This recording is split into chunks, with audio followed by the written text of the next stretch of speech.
지난 주일에 드린 말씀 기억나시나요? 예수님께서 비교적 예수님의 말씀을 잘 받아들이는 유대인들하고 자리를 함께 하시게 되었습니다. 그때 말씀하셨습니다. 너희가 내 말에 거하면 너희가 내 제자가 되고 진리를 알지니 진리가 너희를 자유케 해줄 것이다. 유대인들이 비교적 순한 사람들이고 예수님을 받아들이는 유대인들이었음에도 불구하고 수근수근하고 마침내 난리가 났습니다. 아니, 우리가 누굽니까? 우리가 아브라함의 자손 아닙니까요? 우리가 언제 남의 종이 된 적이 있었습니까? 아니, 진리를 알아야 자유롭게 된다니 이 무슨 얼토당토 않는 말입니까? 따지는 유대인들 앞에 주님이 계속 말씀을 이어가시는 것입니다. 그들의 그 질문에 대한 예수님의 대답이, 예수님의 그들의 심층 분석이 이루어지고 있습니다. 우리의 심장과 폐부까지 찔러 쪼개 감찰하시는 주님이 그들의 마음속 깊이 담아있는 그 본심을 아시고 완전히 까발려 놓고 이제 자극적인 표현을 쓰시면서 그들의 실체를 드러내시죠. 여러분, 아브라함이 누굽니까? 하나님을 믿을 수 없는 상황 가운데 바랄 수 없는 중에도 바라며 믿을 수 없는 중에도 믿어서 복을 받은 분이죠. 일찍이 하나님께서 그에게 땅을 약속하셨고 자손을 약속하셨고 민족까지 약속하셨던 그 언약의 말씀, 그거 하나 붙잡고 말씀만 따른 사람입니다. 그런데 이처럼 훌륭한 아브라함의 후손들이라면서 후손들이면 후손답게 살아야죠. 그들도 아브라함처럼 하나님 잘 믿고 잘 따라야 되는데 당시의 유대인들은 하나님 잘 믿지도 않았고요. 하나님이 보내신 예수님도 배척합니다. 그러니 너희가 어찌 아브라함의 자손이라고 할 수 있겠느냐, 이렇게 예수님께서 지적하신 것이죠. 이스라엘 백성들이 가지고 있는 그런 문서가 여러 개가 있습니다. 방대한데 그 가운데 미슈나라고 하는 것이 있습니다. 미슈나를 이해하시려면 그들이 가지고 있었던 말씀의 5단계를 이해하셔야 됩니다. 제일 밑바닥에는 성경이 있어요. 타나크라고 해서 토라의 T자와, 토라가 율법이거든요. 네빔, 예언서의 N자와, 그리고 케투빔, 성문서, 토라와 예언서를 뺀 문서가 성문서거든요. 유대인들은 우리처럼 29권이 아니라 24권입니다.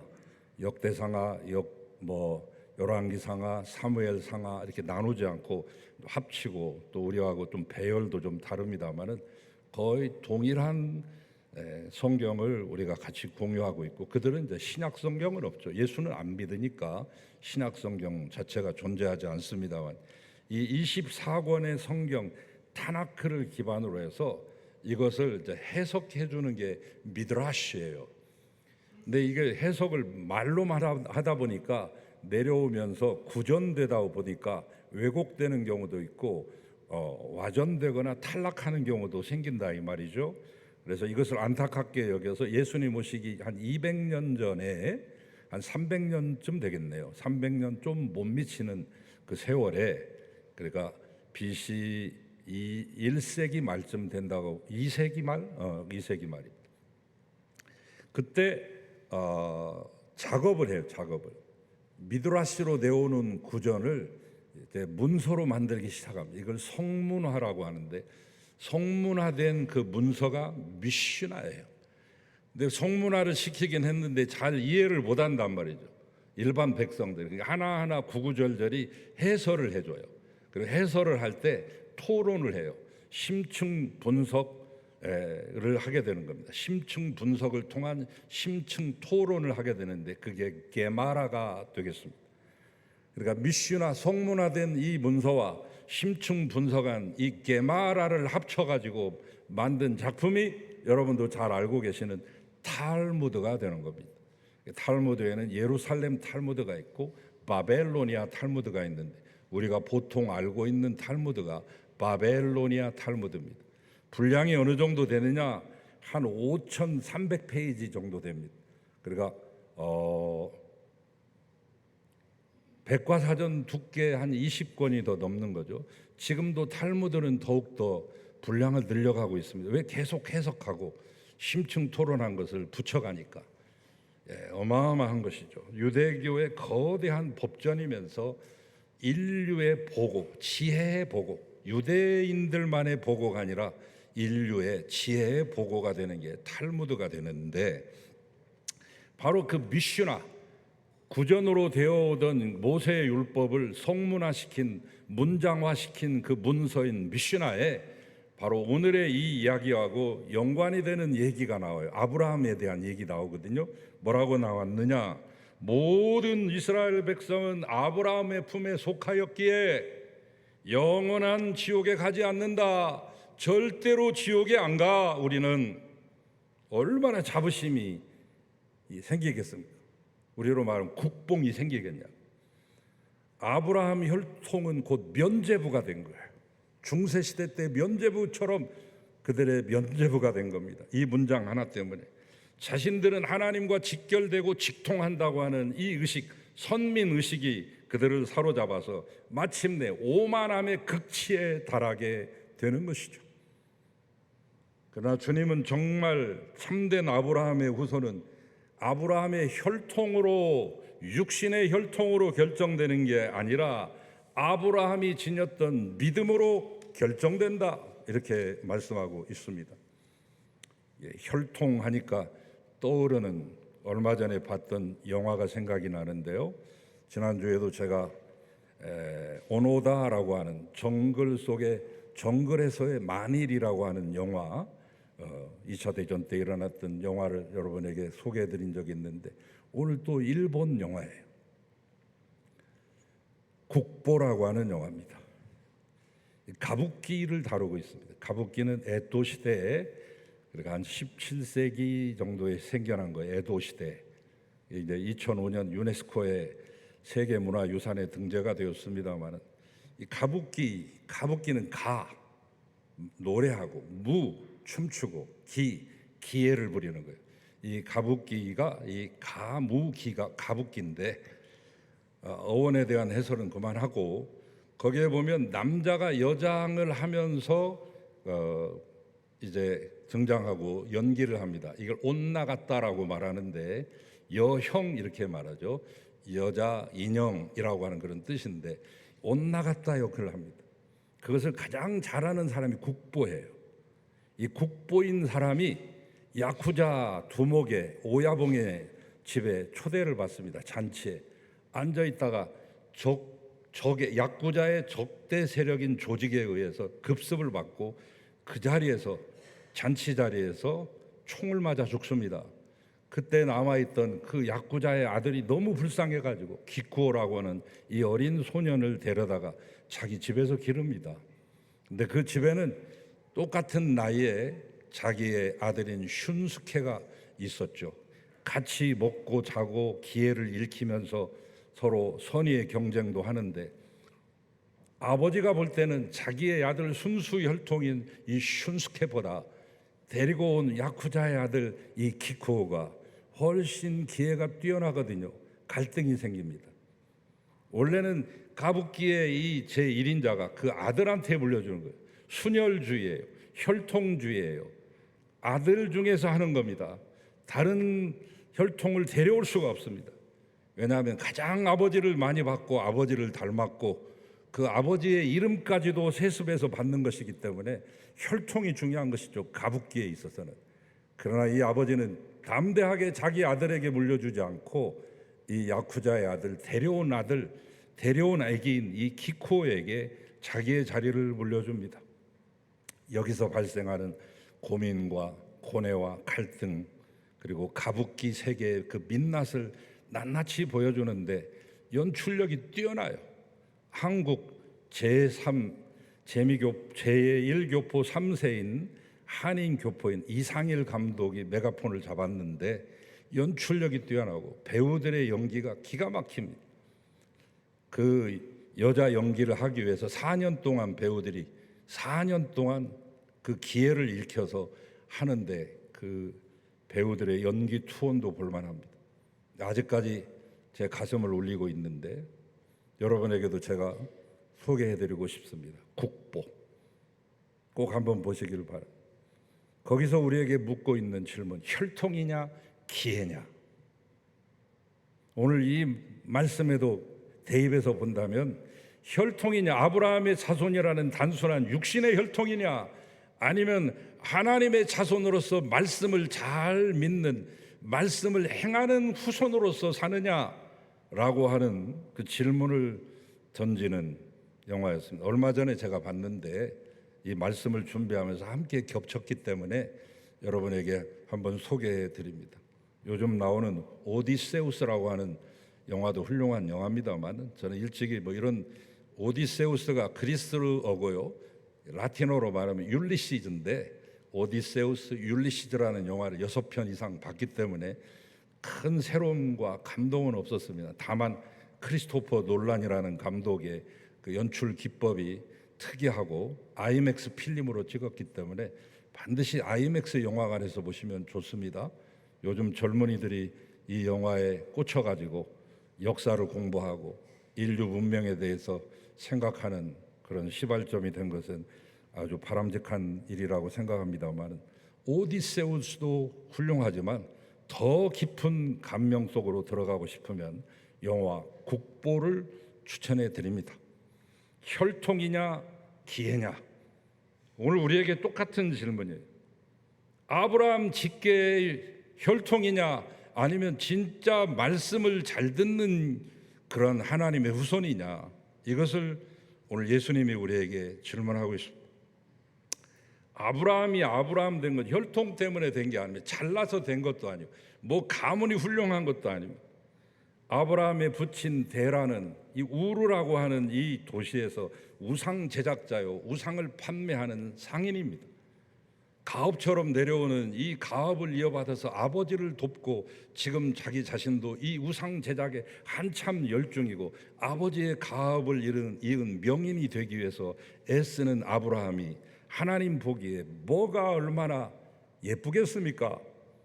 달의 신 난나를 제작하고 초승달의 모습을 만들어 가지고 또 이 이슈타르, 풍요의 여신 이슈타르의 이 조각상을 만드는 아브라함 가문이 뭐가 잘난 것이 있으며 아브라함이 이쁜 구석이 뭐가 있겠냐고요.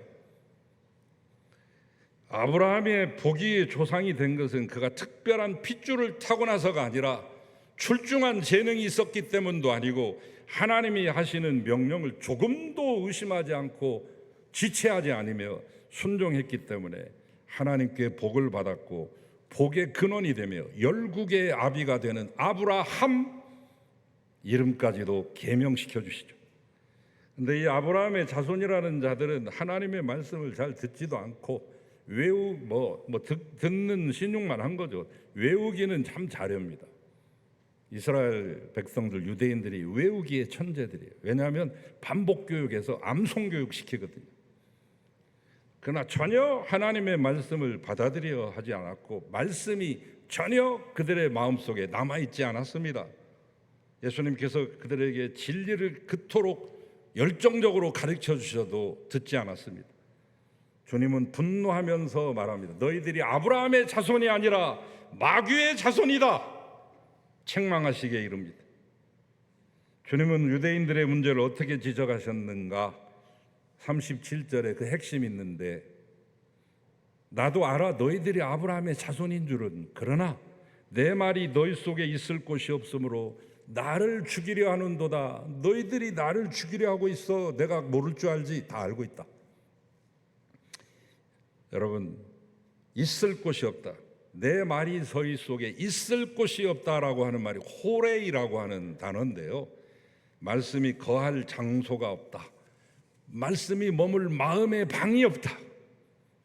머리와 전통은 아브라함으로 가득 차 있지만 정작 진리의 본체이시고 진리 자체이신 예수님의 말씀이 들어갈 틈은 눈곱만큼도 남겨놓지 않았습니다.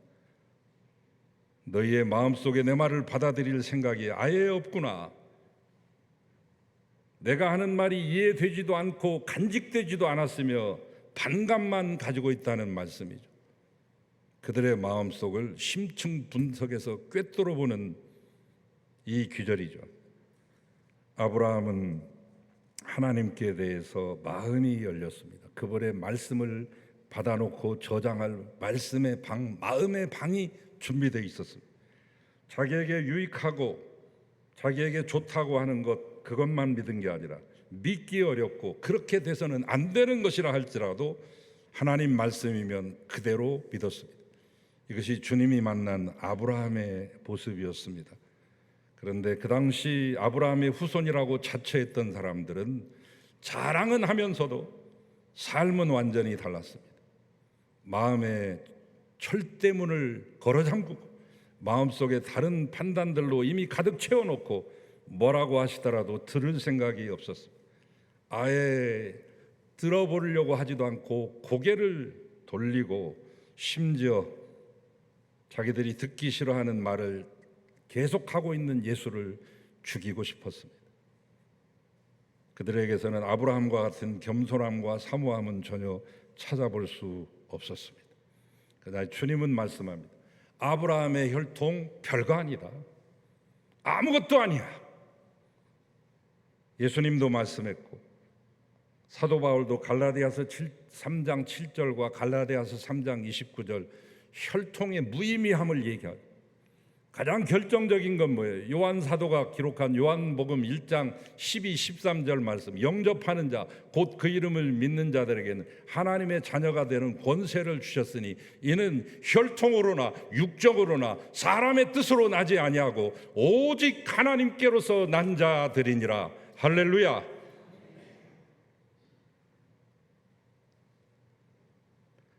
어떤 사람이 진짜 아브라함의 자손일까요? 결론을 제가 말씀드립니다. 주님의 말씀에 대해 마음 열려 있는 자, 주님이 언제 어떤 말씀하셔도 믿고 따를 수 있는 자들. 아브라함이 그 집을 떠날 때 이런 표현이 나오죠. 본토 친척 아비 집을 떠났다. 지시하는 낯선 땅으로 떠났다. 갈 바를 알지 못하고 떠났다. 정처 없이 떠났다. 하나님이 지정해 주시는 지역도 없는데 떠났다. 고향, 친척, 친구, 삶의 기반, 직장 다 버리고 떠나는 거 아무나 할 수 없는 일인데 그런데 아브라함은 했다는 거죠. 여러분, 이것이 얼마나 대단한 것인가를 알기 위해서는 그 당시를 알아야 됩니다.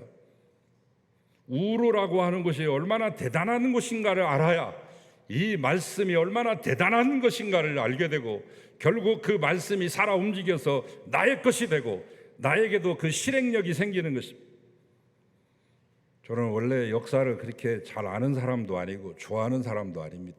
뭐 국사를 배울 때나 세계사를 배울 때나 신학교 들어와서 한국 교회사를 배울 때나 세계 교회사를 배울 때나 그냥 시큰둥했던 사람인데 왠지 이 코로나 때 시간이 되니까 역사를 좀 공부해 볼까 하고 발을 디뎠는데 너무나 광대한 세상이기 때문에 제가 엄두를 못 냈는데 그냥 욕심 부리지 않고 지금까지도 공부합니다.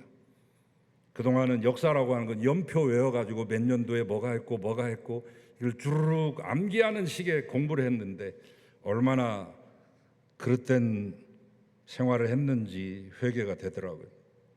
역사는 표면적으로 보는 게 아니라 2D로 보는 게 아니라 3D로 보고 4D로 볼 수 있어야 됩니다.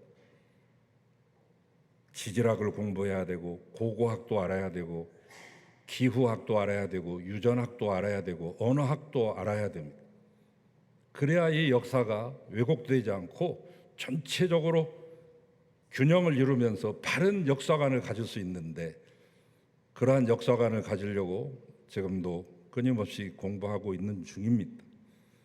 여러분, 인류 문명이라고 하는 것은 4대 문명으로 이렇게 흔히 알려져 있잖아요. 이집트 문명이랄지 뭐 메소포타미아 문명, 인더스 문명, 황하 문명이라고 하는데 그보다 훨씬 더 이전의 문명들도 있었습니다. 요새 뒤늦게 발견된 요하 문명, 홍산 문명, 우리 문명이라고 하죠. 한 6,700년 전입니다. 황하 문명이 한 5,000년이니까 1,700년을 앞선 문명이죠.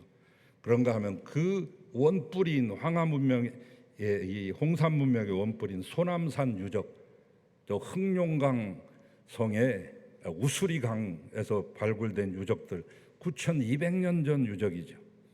그보다 더 높이 올라가 보면 고고학적인 발굴을 통해 터키 동남부 지역에서 괴베클리 테페, 켈레안 테페, 차위니 테페 이런 것들 한 12,000년 내지 13,000년 전 유적이죠. 그런데 여러분, 이런 유적은 도시가 아니에요. 그냥 하나의 유적지고 종교적인 제의적인 행사이지 집단으로 모여가지고 함께 공동으로 생활하는 그런 도시의 형태를 갖지 않았습니다. 그런 의미에서 인류 최초의 도시, 거대 국가, 메가시티를 이룬 곳은 수메르 문명입니다. 메소포타미아 문명의 원형이죠. 티그리스 강과 유프라테스 강이 흐르는 그 중간 지역의 비옥한 초승달. 여러분, 역사를 볼 때, 지리를 볼 때 지금만 보시면 안 돼요. 한때 비옥했던 땅이 적막하고 황량한 사막이 되었는가 하면 황량한 사막이 지금이 비옥한 땅이 되기도 하니까요. 여러분, 지금 서해 바다에 있는 그곳은 원래 바다가 아닙니다. 중국과 우리나라와 일본은 다 한 땅덩어리였다는 사실을 지질학적으로 기후학적으로 다 알지 않으면 고대와 이런 역사를 다 알 수가 없습니다. 그렇기 때문에 입체적으로 봐야 되는데, 이 수메르 문명의 인류가 이룬 최고의 거대 도시의 이 시점이다. 도시로서 국가로서 출발한 그 모범적인 출발점. 수메르 문명은 우리가 갖고 있는 모든 문명의 시발점입니다. 수레바퀴도 거기서 나왔고 쇠기 문자도 거기서 나왔고 소령 문자라고 말하죠.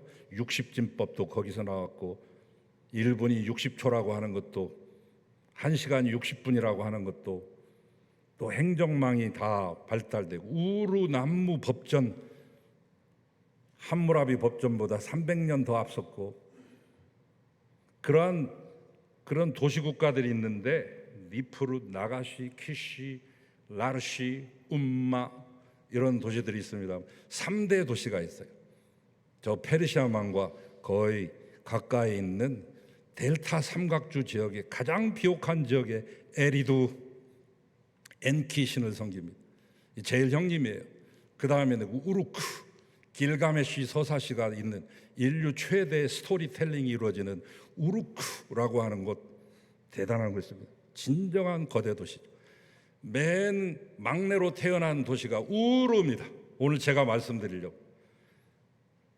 아브라함의 이 고향 우르가 얼마나 대단한 도시인가를 알아야 오늘 말씀이 깨우쳐지고 창세기 12장의 그 말씀도 알게 되는 거고 갈라디아서 3장의 말씀도 알게 되는 거고 요한복음 오늘 이 말씀도 여러분의 것이 되는 것이기 때문에 제가 장황하게 말씀드렸습니다. 우르, 해상무역의 중심지고 상업의 중심지가 돼서 옛날에는 이 페르시아만 해안이 거기까지 올라와 있었거든요. 지금은 쭉 뒤로 퇴적이 돼서 물러나 있습니다만 습지가 형성이 되고 자연 운하가 있고 막대한 부를 누렸고 거대한 도시국가를 이뤘으며 지구라트 계단식 피라미드가 있으며 아까 말씀드려도 우루남무 법전이 이루어졌던 거기에 황실 묘지가 있는데 파보니까 어마어마한 금은 보석들이 매장되어 있었고 여러분 그 당시에 우르는 단순한 정착지 아브라함의 고향 아닙니다. 갈대아 우르라고 하니까 갈대가 우거진 시골 마을처럼 생각하시는데 천만의 말씀. 세계 최고의 중심지입니다. BC 2030년부터 BC 1980년까지 가장 세계 최대 도시였습니다. 경이로움 그 자체입니다. 현대에 비유한다면 뉴욕이나 저 실리콘밸리의 인프라, 최고급 인프라망이 구축이 되어 있고 안정된 직장이 있으며 현대식 주거 환경을 갖춘 수세식 상하수도가 다 되어 있고, 우리나라 종로, 우리나라 이 한성 땅의 최고 높은 빌딩이 2층 빌딩인데 그때가 1889년에 겨우 세워진 거예요. 한성 전기 주식회사 종로 2가 8번지 YMCA 건물 바로 옆에 있는, 겨우 2층일 때 여기는 지금 4,000년 전에 이미 모든 집들이 2, 3층이고 상하수 시도를 갖췄으며 수세식 변소를 가지고 있었던 도시입니다. 여러분, 최첨단 하이테크 하이엔드 메가시티 메트로폴리스, 그 모든 다른 메소포타미아 문명의 모든 것들을 집대성해가지고 융복합 시스템을 가지고서 다 만들어서 탄생시킨 도시가 우르입니다. 바로 그 우르에서 잘 먹고 잘 살고 모든 것들이 안전하게 자기를 감싸주고 있었던 바로 그 환경을 떠난 것입니다. 그런데 그 모습을 딱 성경은 딱 한 줄로 이렇게 하면, 그가 여호와의 말씀을 따라갔고, 어떤 가능성이나 보이는 징조를 보고 따라갔다고 하지도 않고, 어느 곳을 향해 따라갔다고 하지도 않고, 소돔과 고모라로 갔다고도 하지 않고, 에덴으로 갔다고도 하지 아니하고, 말씀을 따라갔고 이렇게 말합니다. 단지 말씀을 따라갑니다. 하나님은 신실한 분이기에 한 번 말씀하셨으면 틀림없다 생각하고 그대로 따라가는 것이 아브라함의 믿음. 평생을 살아온 75년 동안 살아온 사회적인 기반과 안락함과 안전망 떨쳐버리고, 가문의 그 촘촘한 네트워크 떨쳐버리고, 예측 가능한 삶의 모든 시스템을 완전히 해체해버리고 제로에서부터 시작한 것입니다. 놀라운 믿음. 2026년 오늘을 살아가는 우리에게 이 엄중한 본문은 어떤 실천적인 교훈을 던집니까? 먼저 종교적인 타이틀이라는 착각을 벗어나고 내던져야 됩니다. 우리 현대 성도들도 유대인들처럼 치명적인 함정에 빠지기 쉽습니다. 아니, 지금 빠져 있습니다. 나는 모태신앙이야. 우리 집안은 대대로 예수님을 믿어왔는데 지금 벌써 5대째라고. 나는 직분자이며 주일 예배를 날마다 한 번도 빠짐없이 드리고 있어요. 이런 외적인 타이틀과 종교적인 유산이 곧 우리의 구원을 보장해 주지 않습니다. 아브라함의 혈통이 구원을 보장해 주지 않듯이, 그리고 내 마음의 보좌에 누구의 음성이 들리고 있는가를 점검하세요. 수없이 많은 정보와 목소리를 듣습니다. 미디어를 통해 세상의 가치관과 탐욕과 이기심들이 파고들었습니다. 그 속에서 은연중에 내 마음을 지배하고 있는 동기가 뭔가? 세상이 부추기는 경쟁과 미움과 거짓과 욕심인지, 아니면 하나님의 사랑과 진리인지를 분별해야 됩니다. 마지막으로 하나님께 속한 자의 유일한 증거인 말씀 청종을 회복해야 됩니다.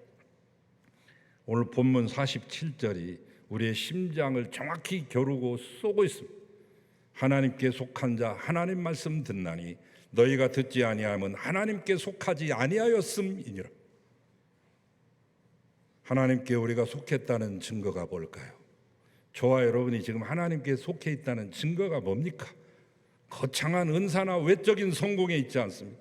오직 하나님의 말씀을 즐거워하며 그 음성에 귀를 기울이고 순종하는가에 달려 있습니다. 오늘 이 아침 여러분은 하나님의 말씀을 진정으로 경청하고 계십니까? 내 귀의 달콤한 소리에만 취하고 내 죄를 책망하는 진리의 말씀에는 귀를 닫고 계시지는 않습니다.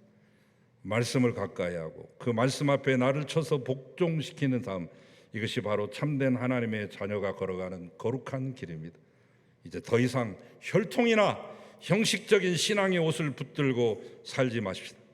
내 안에 그리스도의 말씀이 거하며 날마다 진리의 성령의 인도하심을 따라서 하나님께 속한 자로서 거룩한 순종의 열매에 맺어가시는 저와 여러분 되시기를 주님의 이름으로 간절히 축원합니다. 주님, 우리의 귀를 열어 주의 말씀 듣게 하시고 우리의 마음 열어 진리가 거하게 하옵소서. 거짓의 유혹을 이기고 오직 하나님의 자녀로 빛나게 살아가게 하시옵소서. 예수님의 이름으로 기도하나이다.